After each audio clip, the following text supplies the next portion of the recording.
এবারের দীপাবলিতে দক্ষিণবঙ্গের আকাশে শ্যামাপোকার ঝাঁক প্রায় অদৃশ্য। প্রতি বছর কালী পুজোর সময় ধান ক্ষেত থেকে উড়ে এসে আলোয় ভিড় জমানো এই সবুজ পোকা, যার বৈজ্ঞানিক নাম নেফোটেটিক্স ভাইরেসেনোস, এবারে প্রায় হারিয়ে গেছে। এক্ষেত্রে কৃষকরা স্বস্তি পেলেও কীটতত্ত্ববিদ ও পরিবেশ বিশেষজ্ঞদের মতে এটি প্রকৃতি ও জীব বৈচিত্র্যের ভারসাম্যের জন্য গভীর উদ্বেগের ইঙ্গিত। বিশেষজ্ঞদের পর্যবেক্ষণ, আবহাওয়ার পরিবর্তন, অতিবৃষ্টি ও জলবায়ুর অস্থিরতার কারণে শ্যামাপোকা বাংলায় বিলুপ্তির পথে। এছাড়া সাম্প্রতিককালে বিভিন্ন সাইক্লোনের কারণে তাদের অধিকাংশই এখন ধীরে ধীরে পরিযায়ী হয়ে পশ্চিম ভারতের রাজ্যগুলিতে আশ্রয় নিচ্ছে। ফলে বাংলার বাস্তুতন্ত্রের ভারসাম্য নষ্ট হচ্ছে। শ্যামাপোকা সাধারণত ধানের রস শোষণ করে, তাই কৃষকদের কাছে শত্রু পোকা হলেও এটি প্রকৃতির শৃঙ্খলে একটি অপরিহার্য অঙ্গ।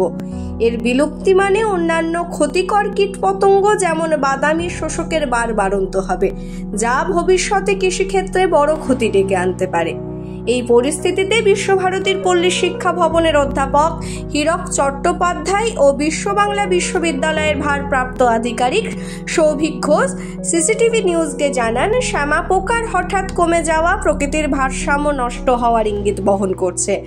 তারা কি বলছেন আমরা জানবো এই প্রতিবেদনে। তবে এটা স্পষ্ট, দীপাবলির আলোয় এই নীরব অনুপস্থিতি প্রকৃতির এক সতর্ক সংকেত। CCTV news, Santiniketan. হ্যাঁ, দীপাবলি পেরিয়ে গেল, ভাইফোঁটাও অতিক্রান্ত, অথচ আমরা দেখলাম যে এবছর আমাদের এই বোলপুরের আশেপাশে বা বিশেষত শহরাঞ্চলে শ্যামাপোকার প্রাদুর্ভাব বা উপদ্রব যাই বললেন সেটা নেই। এর কিন্তু একাধিক কারণ আছে। যে এই শ্যামাপোকা হচ্ছে ধানের পোকা, এরা ধানের রস পান করে এবং জীবনচক্র সম্পন্ন করে।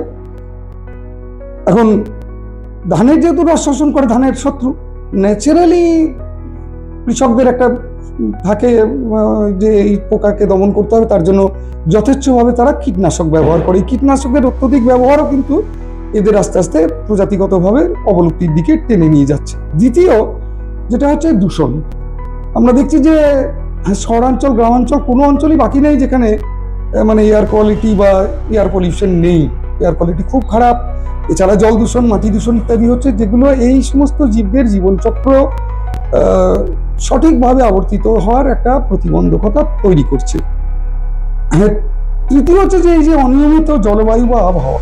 আসলে এই যে শ্যামাপোকা যাদের বলছি, যারা দীপাবলির উৎসবের আমরা একটা মানে কি বলবো সিম্বল হিসেবে ধরি বাঙালিরা, শ্যামাপোকা বলি, তো ওদের এমনি নাম হচ্ছে গ্রিন লিফ হপার।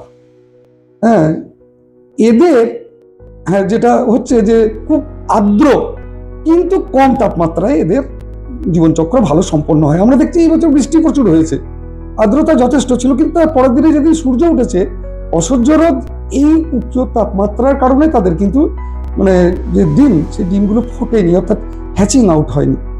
এই কারণে কমে যাচ্ছে। প্রত্যেকটা উপাদানের কোনো না কোনো ক্ষুদ্রতম হলেও ভূমিকা আছে।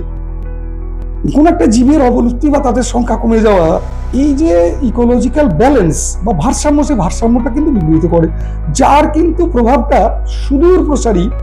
এবং সেই কুফলটা আমাদের উপরে কিন্তু সেই কুফলটা পড়বে, কারণ বাস্তুতন্ত্র ধ্বংস হয়ে গেলে বা কোনো একটা জায়গায় সামগ্রিকভাবে পরিবেশ বিনষ্ট হয়ে গেলে মানুষ কিন্তু তার থেকে ছাড়া পড়ে না।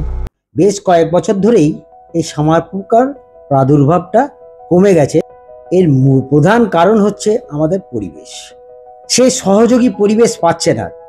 এই ধীরে ধীরে আমাদের একটা ক্লাইমেট চেঞ্জের একটা বিষয় তো রয়েছে, দীর্ঘদিন ধরে এটা নিয়ে আলোচনা করা হচ্ছে। গ্লোবাল ওয়ার্মিং সার্বিকভাবে তার সহযোগী পরিবেশটা পাচ্ছে না, তার জন্যই শ্যামাপোকার মানে আক্রমণের থেকেও যেটা হচ্ছে এই লাইটে আকর্ষিত হওয়ার প্রবণতাটা কম, তার মানে এর সংখ্যাটাও আস্তে আস্তে কমে যাচ্ছে।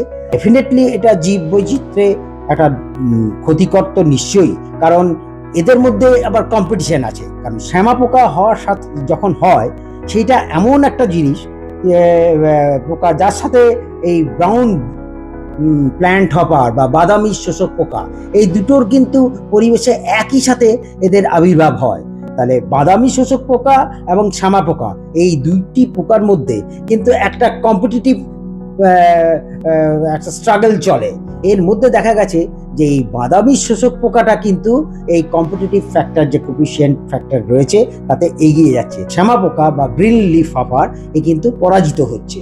এটি পরিবেশের উপর নিশ্চয়ই একটা প্রভাব তো পড়বেই, কারণ একটা প্রজাতি যখন বিলুপ্ত হয়ে যাচ্ছে তখন আরেকটি নতুন প্রজাতি সে কিন্তু মূল কীটশত্রু হিসেবে আবির্ভাব হচ্ছে। অর্থাৎ ধরুন এই শ্যামা পোকার জন্য আমরা যথেষ্ট রকমভাবে আমরা রেজিস্ট্যান্ট ভ্যারাইটি আমরা তাকে নিয়ন্ত্রণে রাখার জন্য যে কন্ট্রোল মেজারগুলো রয়েছে, যে পেস্টিসাইড রয়েছে, যে ভ্যারাইটিগুলো রয়েছে সেগুলো আমি তৈরি করেছিলাম। এখন দেখা যাচ্ছে শ্যামা পোকার আর নেই। আমরা আবার নতুন এক যে প্রজাতির পোকা আসছে সেই তাকে নিয়ে আমাদের ব্যস্ত থাকতে হবে। এই মুহূর্তে করণীয় বলতে আমাদের পরিবেশকে সহযোগী করে তুলতে হবে, কারণ আমাদের সব থেকে প্রধান দিক যেটা হচ্ছে দেখতে হবে সেটা হচ্ছে আমাদের খাদ্য শস্য উৎপাদনে আমাদের ভারতবর্ষ কেন সার্বিক পৃথিবীতে একটা সামঞ্জস্য রাখতে হবে, সাস্টেনেবল প্রোডাকশন রাখতে হবে। পরিবেশে শত্রু পোকার সংখ্যা কত হবে, বন্ধু পোকার সংখ্যা কত হবে, এগুলোকে নিয়ন্ত্রণে রাখা, হ্যাঁ, এবং এর যাতে কোনো রকমভাবে অর্থনৈতিক চৌকার সীমাকে অতিক্রম না করে, তখনই আমরা কৃষি বীজ প্রয়োগ করব, এবং নচেত কিন্তু কৃষি বীজ প্রয়োগ করব না। তাহলে কিন্তু আমাদের চাষি ভাইদের কিন্তু সমূহ ক্ষতি হয়ে যাবে। সেই অর্থাৎ পরিবেশগত দিক দিয়ে তাকে কি করে নিয়ন্ত্রণ করা যায়। নিয়ন্ত্রণ কথাটার অর্থই হচ্ছে সমূলে নিধন নয়, অর্থাৎ কীটশত্রুর সংখ্যাটাকে এমন একটা জায়গায় নিয়ে আসতে হবে যাতে করে তাকে নিয়ন্ত্রণে রাখা হয়, সে কোনো রকমভাবে অর্থনৈতিক ক্ষতি না করতে পারে। ভারতবর্ষে এই গত 5 বছরে 22 থেকে 25টি কিন্তু এই ধরনের সাইক্লোন হয়েছে। এই সাইক্লোনগুলোর জন্য দেখা যাচ্ছে এদের একটা মাইগ্রেশন হয়ে যাচ্ছে, মাইগ্রেট করে পরবর্তী রাজ্যে চলে যায়, যার জন্যই দেখবেন এই ভেরি রিসেন্টলি এই বছরে আমরা পাঞ্জাবে এই শ্যামা পোকার প্রাদুর্ভাব দেখতে পাচ্ছি। শোষক পোকা এবং এই ধরনের পোকাগুলোর সাথে এই কম্পিটিটিভলি পেরিয়ে উঠছে না, যার জন্যই মাইগ্রেট করছে তার সহযোগী পরিবেশ খোঁজার জন্য।